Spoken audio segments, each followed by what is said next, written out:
Hey, Anonymous, critics, people who care about freedom, thank you for coming by Magoo44, Tory Magoo 44.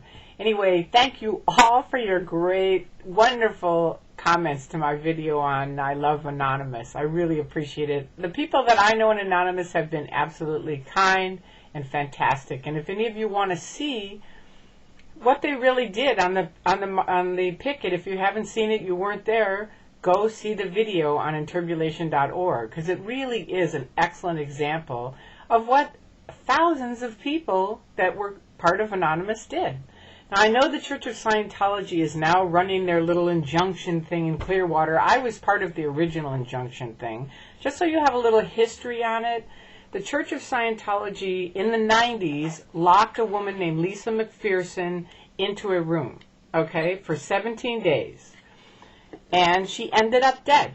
And you can go see about it, lisamcpherson.org. You can see the photographs. You can read their own writings of what they did, including jabbing a turkey baster down her mouth to try to feed her. I mean, it was a nightmare. She ended up dead after 17 days, okay? So the critics all, every year, go to Clearwater, or were at that time, and did a vigil in honor of Lisa McPherson. And after I left Scientology, they invited me to come. I showed up in Clearwater, and I was handed an injunction with my name on it, saying, you know, if you do this, and this, these little things, if you block a driveway, if you block a door, if you walk down the wrong side of the street, you will be arrested, right? So I said to all the critics at the time, they're dead serious. I know how OSA works. You better follow it. So you know, if I said that to them, I believed it myself. And I really did try to follow it. We did the picket. I came home to California, and someone rang my doorbell. I opened it up. This little girl said, "Are you Tory?" I said, "Uh-huh." She said, "You've been served." She handed me this thing saying I was ordered back to the courtroom. We went back there. They had all of their top attorneys there, 9 days. We were in court for 9 days, 15 people. And it ended up, it was just a totally bogus thing. They had 100 cameras in a 4-block area. It's entrapment, right? They were intentionally trying to entrap us. I had 3 violations. One was blocking a door, which they had giant bushes in front of that, and an empty Red Santa's chair in front of that. It was Christmas time. I had my friend Ida sit in the chair for 2 seconds. I took a picture of her. She got up. I sat down, took a picture of me, got up. Lights, cameras, police. You're under arrest, practically. Tried to, if I said another word, he was going to talk to the Attorney General's office. True story. I said, what? I mean, I was like, what's going on here? I had no clue what was going on. I really didn't. It was a total setup. So that was thrown out of court. That was laughed out of court by the judge. The other one was I blocked a driveway. We were picketing. Someone stopped, probably a Scientologist. I tried to explain to them the picket, and a UPS truck drove by. That saved me from that violation, because I obviously wasn't blocking the driveway. And the third one, they said I was walking down the wrong side of the street with a picket sign. I had to walk from our location to theirs, which was about 3 blocks. And I was walking along, and they said, see, she violated the injunction because you had to be on the wrong side of the street. Well, I was walking to the picket. But anyway, I ended up having to pay a $100 fine. Now, with that little injunction, they were trying to pin a criminal conviction on me for those violations, blocking a door, blocking a driveway, walking down the wrong side of the street. That was denied, and I had to pay a $100 fine for walking down the wrong side of the street with my picket sign.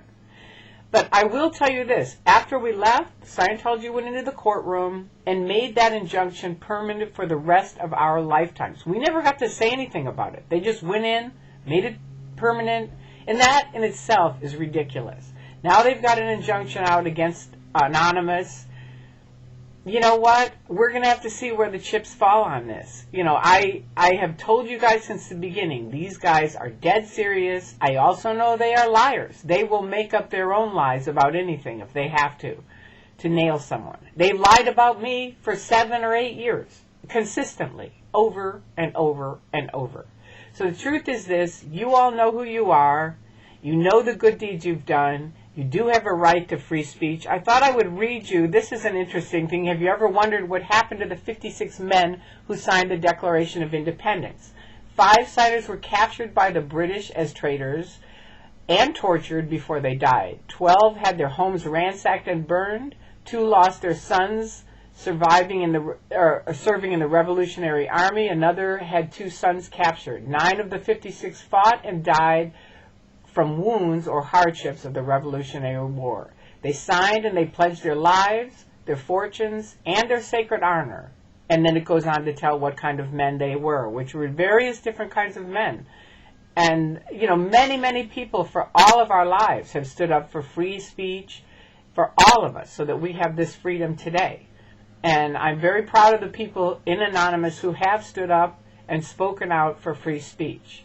And if there are some knuckleheads who have done things that are wrong, if they are, then they are the wrong people. But the majority of people I know that I picketed with were fantastic. And I, not being a part of Anonymous, but a friend of Anonymous, I'm very happy that I know all the people I know. They've been great. So I wish you guys well on this. Remember to know your rights, know your freedoms locally and federally, and make sure to stand up for them, okay?